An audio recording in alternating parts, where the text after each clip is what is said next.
컴퓨터학원입니다. 2016학년도 대입 논술 전형 하나하나 알아보고 있는데요. 이번에는 이화여대 편입니다. 명칭은 이제 일반 전형 논술이다, 이렇게 전형 명칭을 부르죠. 모집 인원을 보면 550명이에요. 엄청 많은 인원은 아니죠. 그렇다고 이렇게 적은 인원도 아닙니다.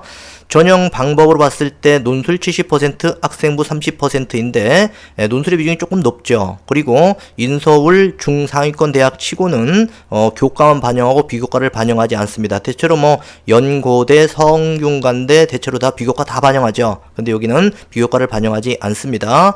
요 항목이 전형 총점 1000점 대비 어떻게 비율이 되는지 한번 볼까요? 70%니까 논술 700점 만점이죠. 1000점 대비.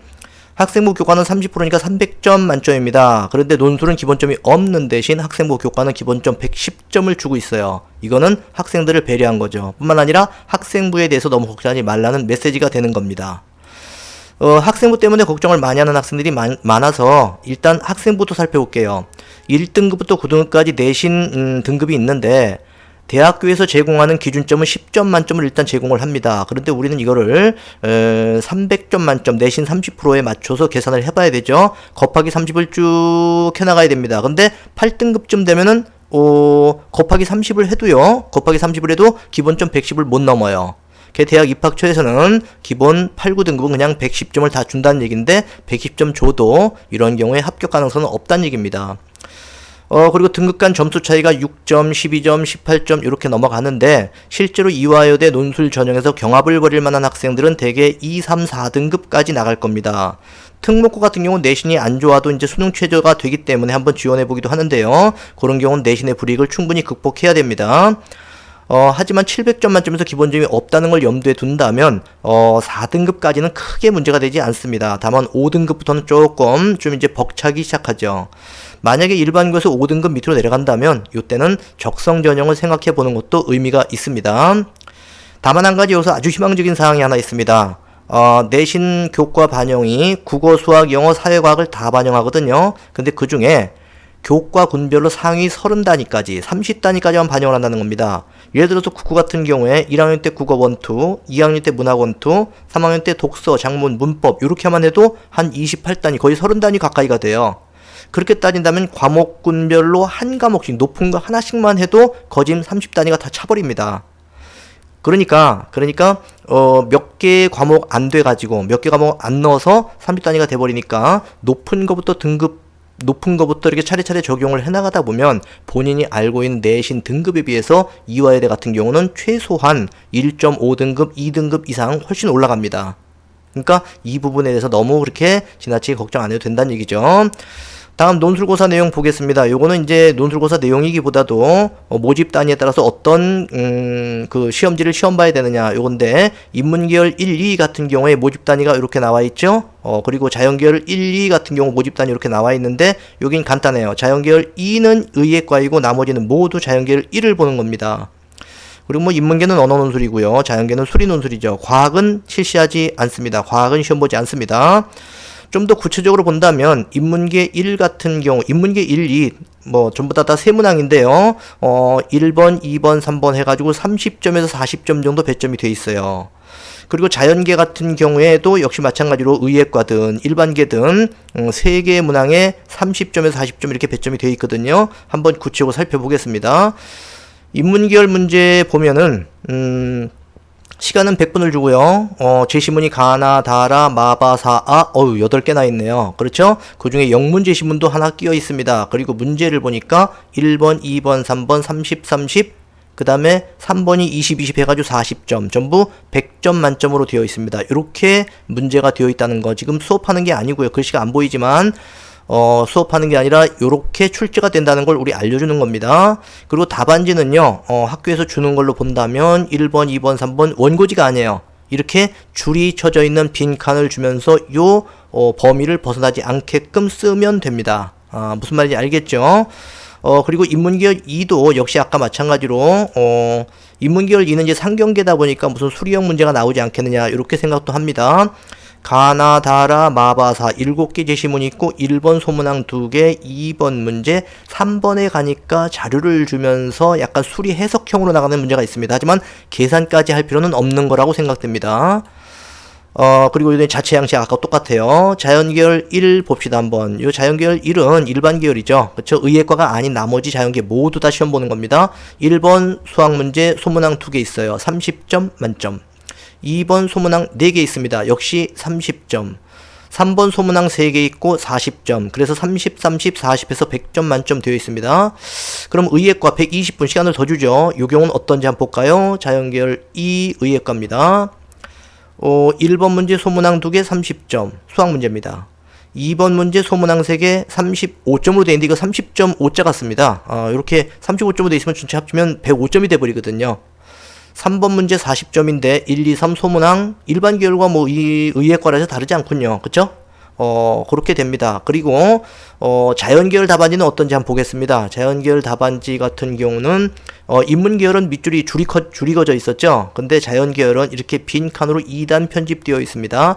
여기다가 자유롭게 수식 넣어가지고 수학문제 풀듯이 해나가면 됩니다. 알겠죠? 근데 이제 가만히 보니까 인문계든 자연계든 이렇게 세 문제씩 해가지고 100점 만점입니다. 그러면 아까 우리 얘기했을 때 논술 전체 총점이 700점 만점이라고 그랬어요. 그럼 어떻게 됩니까? 이것을 700점 만점으로 환산을 해야 됩니다. 그러면 어떻게 돼요? 점수가 쭉쭉 벌어지죠. 점수 격차가 엄청 벌어지게 됩니다. 따라서 우리가 아까 얘기했던 어디 갔어요? 내신 교과 등급의 이 점수 차이는 사실상 미미한 것이 될 수도 있다. 이렇게 생각하면 됩니다. 문항별로 소문항이 있을 수 있다는 걸 우리 아까 봤습니다. 인문계 1에 영어 제시문이 있었고요. 인문계 2는 수리 해석형 문제가 한 문제 포함됩니다. 자연계는 과학 논술 포함되지 않고 수리형 문제만 출제된다는 점 아까 우리 봤고요. 수능 최저학력 기준 이거 못 맞추면 안 되는 겁니다. 이거 맞춰주면은 경쟁률은 반쯤 떨어지죠. 그리고 합격 가능성은 2배 내지 3배까지 올라갑니다. 인문계 국비수의 0, 사과탐 2과목 평균이 전부 2과목 평균입니다. 3과목 합쳐 6등급이니까 좀 센 편이네요. 그쵸? 그래서 2, 2, 2 해도 되고 1, 1, 4 해도 되고 뭐 1, 2, 3 해도 되고 그렇습니다. 이렇게 조합만 되면 되죠. 자연계 같은 경우는 국어의 수비, 영어, 과탐 2과목 해서 합쳐 4등급, 2과목 합쳐 4등급입니다.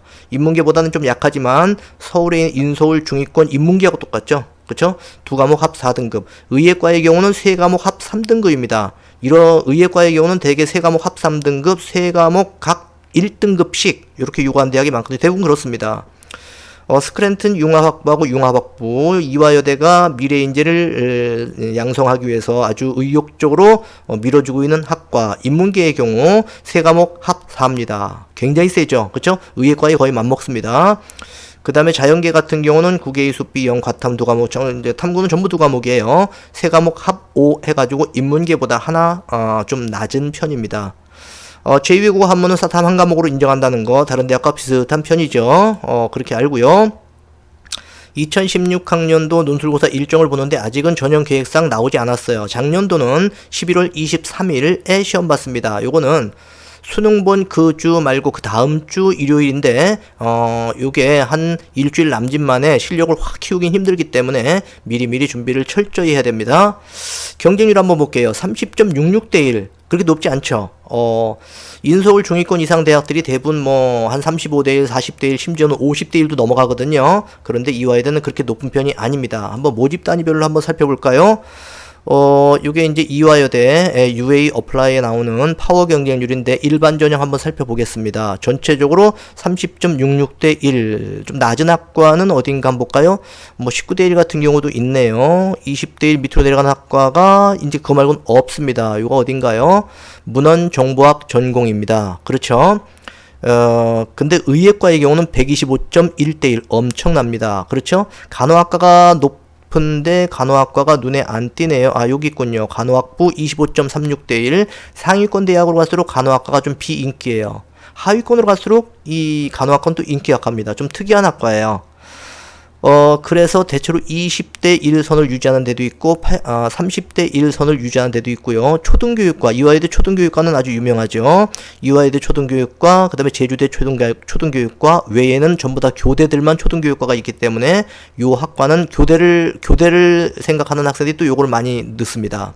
그래서 87.64대 1 이렇게 되어 있습니다. 그래서 좀 더 구체적으로 보고 싶은 학생들은요 UA나 진학 들어가서 자세히 한번 살펴보기 바랍니다. 요렇게 경쟁률이 되어 있지만 수능 최저를 맞춰주지 못하는 비율이 한 반반쯤 되기 때문에 실제 경쟁률은 한 15대 1 정도로 생각하면 됩니다. 거기다가 준비 없이 오는 학생들도 꽤 있습니다. 그런 거 생각하면 10대 1 남짓 정도라고 생각하면 크게 문제되지 않아요. 아까 우리 봤던 것처럼 논술고사에 의해 당락은 거의 결정된다는 점, 그리고 내신의 비율은 크지 않다. 뭐 입학처에서도 일단 이거를 약하게 하려고 최대한 노력하고 있는 것 같습니다. 자, 그렇게 해서 550명을 선발하는 이화여대 논술전형 올해 연말에 열심히 준비해서 꼭 이 논술전형에 성공하는 수험생이 되기를 바랍니다. 여기까지 해서 대치로고스 멘토학원의 논술전형 시리즈 이화여대 편을 마무리하도록 하겠습니다.